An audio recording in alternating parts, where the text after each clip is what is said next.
मंडला के टिकरिया क्षेत्र में वैलेंटाइन डे के दिन मिले युवक के शव मामले में पुलिस ने सनसनीखेज खुलासा किया।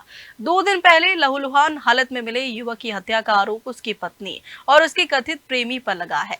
पुलिस ने दोनों आरोपियों को गिरफ्तार कर लिया है और मामले की विस्तृत जांच जारी है।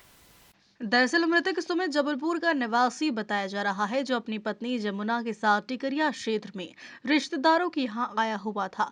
पुलिस जांच में सामने आया कि पत्नी के पड़ोस में रहने वाले युवक सूर्यकांत से कथित तौर पर संबंध थे। इसी को लेकर पति पत्नी के बीच विवाद की स्थिति बनी हुई थी।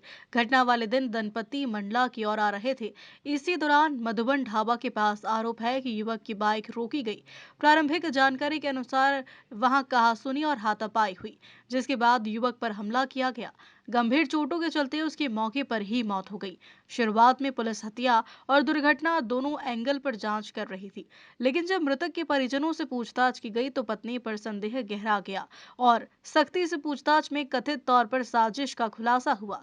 पुलिस ने पत्नी और उसके कथित प्रेमी को हिरासत में लेकर पूछताछ शुरू की, जिसके बाद दोनों को गिरफ्तार कर न्यायालय में पेश किया गया, जहां से उन्हें न्यायिक अभिरक्षा में जेल भेज दिया है। 13 तारीख को यहाँ पे अमित कछवाहा नाम का एक व्यक्ति आया था घाना थाना तिलवारा जिला जबलपुर से। उसने बताया कि मेरा भाई अपनी भाभी के साथ में अपनी पत्नी के साथ में आया था और आके यहाँ पे क्या बोलते हैं मंडला जाने के लिए बताया था, लेकिन वो घर वापस नहीं आया, जिस पे गुम इंसान थाना में कायम किया गया था।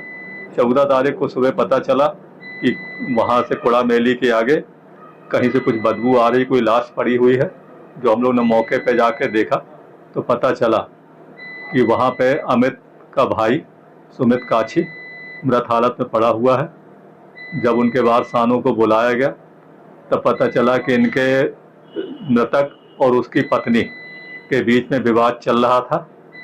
उनने संदेह जाहिर किया कि पत्नी ने शायद कुछ इसमें हत्या वगैरह का हाथ रहा होगा।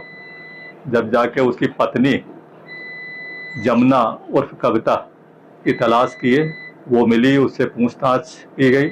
उसके द्वारा बताया गया कि सूर्यकांत त्रिपाठी पंडित जी हैं जिनसे मेरी पहचान हुई थी और उन्हीं के साथ संबंध बताते हुए पति से आए दिन लड़ाई बड़ाई हो रही थी। इसलिए हमने अपने पति को रास्ते से हटाने के लिए सूर्यकांत त्रिपाठी के साथ प्लान बनाया और उनको लेकर मंडला तरफ आए। तो कुड़ा मेली मधुबन ढाबा के थोड़ी सा आगे उनको जंगल में ले जाके धारदार हथियार से मारकर उनकी हत्या कर दी है और हम वापस घर चले गए थे। अभी आरोपियों को गिरफ्तार कर लिया गया है। पूछताछ पे भी उनने अपने द्वारा घटना कथित करना स्वीकार किया है, घटना करना स्वीकार किया है और आज उन्हें माननीय न्यायालय में प्रस्तुत किया जा रहा है। अभी तो धारा 103(1) है, हत्या का मामला है, बीएनएस के तहत कार्रवाई की गई है। अब उसमें और विवेचना के दौरान जो भी तथ्य पाए जाते हैं उसके हिसाब से धारा और यदि बढ़ने की संभावना होगी तो बढ़ाई जाएगी। नहीं, अभी तक की विवेचना तो नहीं आया। जो उनके मेमोरेंडम कथन है उनके हिसाब से सिर्फ उन दोनों के अलावा कोई तीसरा व्यक्ति इसमें इन्वॉल्व नहीं है।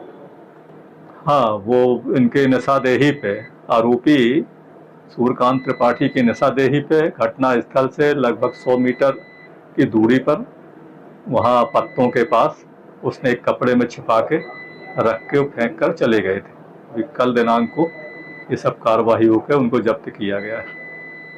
फिलहाल पुलिस पूरे घटनाक्रम की कड़ियां जोड़ने में जुटी हुई है और मामले से जुड़े अन्य पहलुओं की भी जांच की जा रही है। प्रेम प्रसंग से जुड़ा यह हत्याकांड क्षेत्र में चर्चा का विषय बना हुआ है। मंडला से सलीम खान की रिपोर्ट।